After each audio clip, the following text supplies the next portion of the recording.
With your latest Ask Ira Miami Heat mailbag, I'm Ira Winderman from SunSentinel.com. Our first question today comes from Rich in West Palm Beach, and a big thanks to Rich. He asks, or basically tells me, masterfully done by Pat Riley. For public relations, the Godfather makes a competitive offer, but the aging superstar leaves anyway. Pat should send Gar Foreman a box of cigars. I hope Jeannie and Jim Buss were taking notes. More importantly, I hope Nick Arison was taking notes. The Chris Bosh retirement or trade will be the next shoe to drop. Now Pat can do what Pat does best. He'll have oodles of cash going into 2017 free agency and a talented young core, including a newly minted lottery pick to pitch, along with Heat culture and the city of Miami. Rich, that's your question, and I really appreciate it to that end.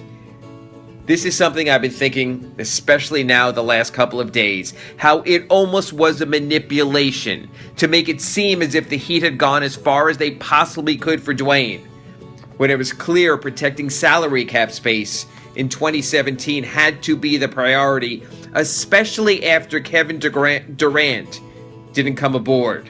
With Durant, I think the Heat would have been fine moving forward, especially with the salary concession that Hassan Whiteside was going to make.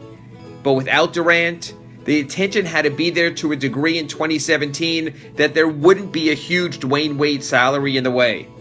Pat Riley knows one thing. He wants whale, or a whale, or even multiple whales, and they swim in packs. And if you can create multiple openings like the Heat could have next summer, that can get a Russell Westbrook to throw passes to Blake Griffin, it would make all the sense in the world. So the way this played out, I think you could look back at it and almost say, yeah, that sort of makes sense.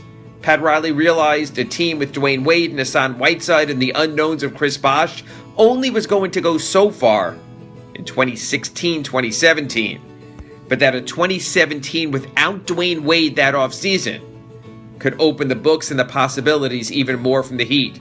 Well played, Rich, and thank you. Our second question comes from Rick, who asks, will Justise Winslow ever be able to shoot straight? And my question, my point on this is, I like what happened in the Heat's loss Thursday in Summer League to Detroit when Justise went 3 of 17. No, I don't like that he missed all the shots. But this is what he needs to do.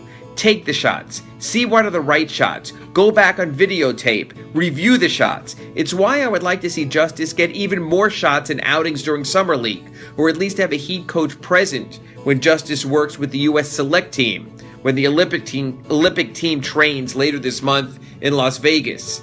To work out the kinks, you first have to work through them. So shoot, Justise. Shoot a lot and learn. That's what the off-season is for. And Darren asks our last question, and it's, do the Heat match the offer for Tyler Johnson? I hope not. And my thought on that with Tyler is this. The more I think about it, the signing of Rodney McGruder now gives the Heat 3 young talents in Josh Richardson, Briante Weber, and McGruder to work around to develop someone instead of having to pay someone. And I think that's the Heat style, to see what they could do with their younger players when the money becomes an issue. In the interim, instead of Tyler, you can always go to year on the like of Gerald Green, if not Gerald Green himself.